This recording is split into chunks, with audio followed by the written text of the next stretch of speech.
They say a handgun won't stop a bear, but when a handgun is all you have, then it's worth a shot, right?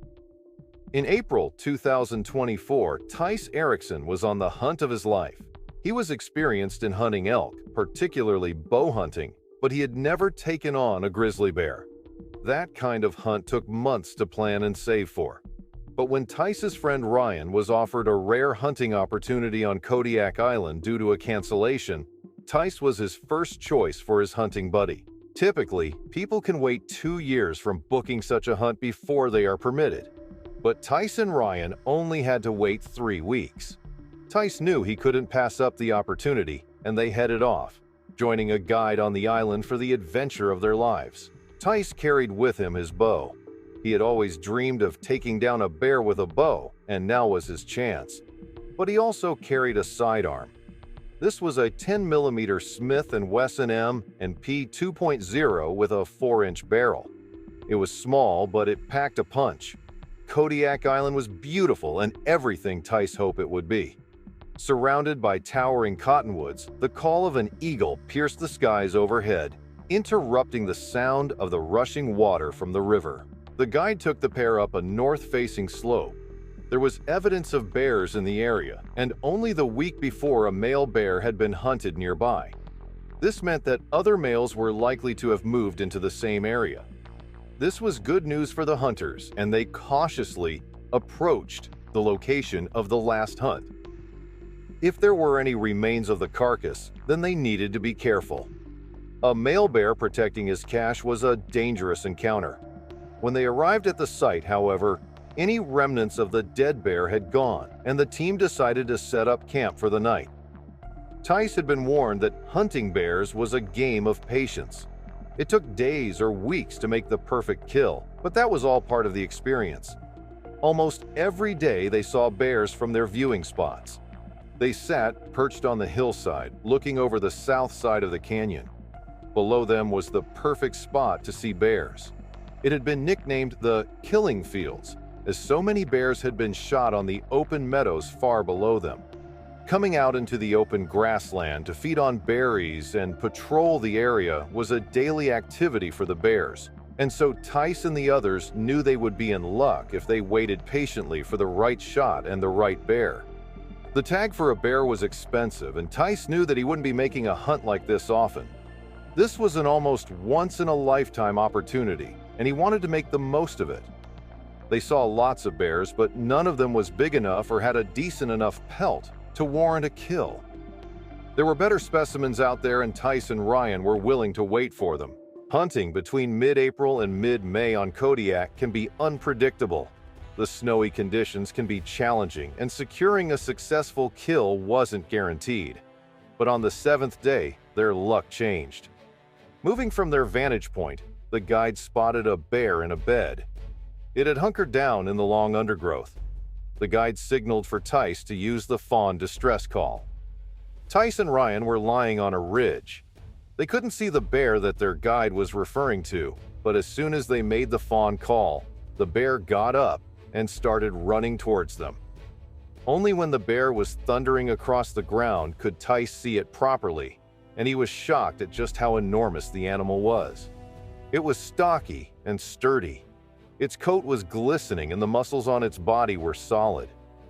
Tyce and Ryan stayed perfectly still, waiting for the bear to come closer. But as soon as the bear reached the brow of the hill, it stopped in its tracks. It knew that the deer wasn't there and instead picked up the men's scent. It walked closer, walking towards its fate. Ryan raised his rifle, staring down its sights at the male bear. With one squeeze of his finger, the crack of the rifle rang out and the bear spun around. Ryan had struck the bear directly between its shoulders, and the bear tried biting at the wound, agony and fear gripping it. But as it spun and twisted and turned, it opened its chest up to Ryan, who squeezed the trigger once more. He hit the bear in the chest. A loud smack rang out when the bullet made contact and the bear fell to the ground. Rolled down the hillside. That was the first bear kill of the trip, and now the pressure was on Tyce to make an equally impressive kill. He didn't want to leave empty-handed, not when he had just watched his friend make the perfect shot. It was a week later when the team found their next target. On the other side of the valley, a large male Kodiak appeared from some undergrowth to tuck into a carcass. He was an impressive animal, and straight away, Tyce knew that this was his. The guide took them closer. They had to stay downwind of the bear, working their way down one side of the valley and then up the other so that they were within range. Climbing up the other hillside, they came to a crest and peered over the edge. There, below them, was the bear. Tyce crawled forwards, stalking the animal whilst the others watched on. When he was 38 yards away, he pulled his bow up in front of him. He pulled back on the bow, holding his breath as he stared at the magnificent animal. But the bear looked up at the last second. Something had spooked it. Something had caught its eye, and in a flash, it took off. Tyce cursed himself for not having taken the shot earlier. That could have been his only shot at securing a kill this hunting trip, and time was running out. Maybe using a bow wasn't the best idea. He looked at Ryan, and Ryan handed him his rifle. Now the hunt was on. Tyce followed in the direction of the bear. He made the distressed fawn call, and immediately the bear ran towards the location. Tyce stood stock still. The bear was just 200 yards from his position. He crept forwards. This was his opportunity, his moment. He wanted to make sure he had a good shot, and so inched closer.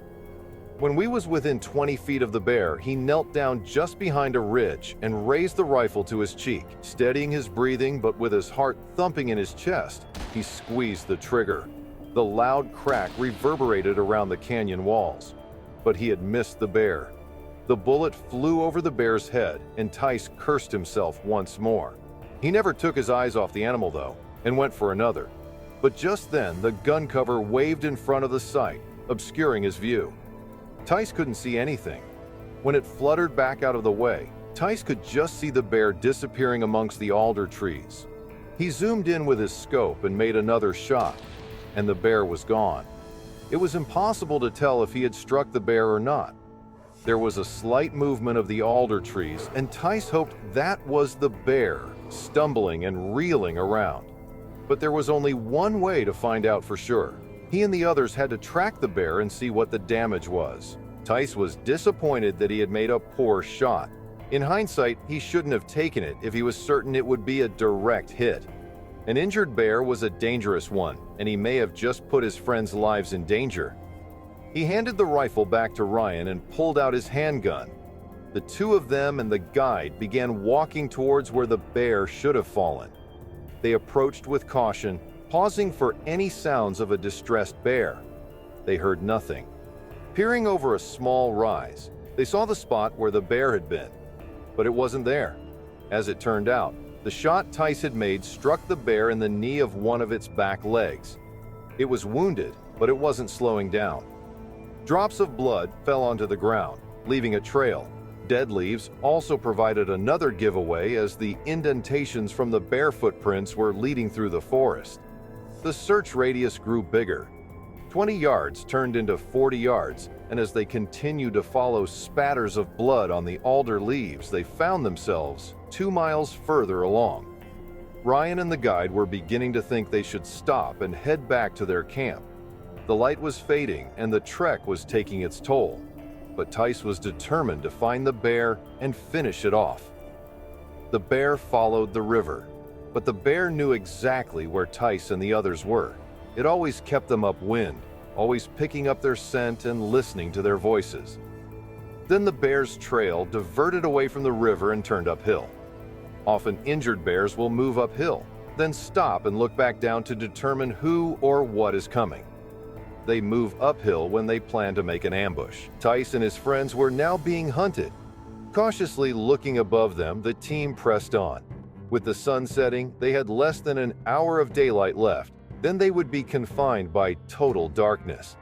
They left their packs and headlamps back at the beginning of the trek, not thinking the trail would be that long. Time was running out. With the sound of rushing water in his ears, Tyce suddenly heard a terrifying sound. A low grunting noise suddenly came out of nowhere. It was the bear. They had finally caught up to it, and, as predicted, It had been waiting for them. All of a sudden, it erupted out of the alder. The guide, who was now only 10 yards in front of Tyce, immediately pulled the trigger of his rifle and then fell backwards. With the bear towering above him, he shot again with his rifle. Then he shouted for help. Tyce clawed through the brush, trying to get to the guide's side as quickly as possible to help. With the rifle shots, the bear had now been hit for a second or third time. Tyce pulled up his handgun and squeezed the trigger repeatedly. He unloaded his entire barrel into the bear. But by the third shot, the bear crumpled and fell to the ground. It had been a terrifying, adrenaline-fueled experience, and he walked carefully over to the bear. He prodded it. The bear lifted its head and let out a loud growl, a final cry before it was silenced forever.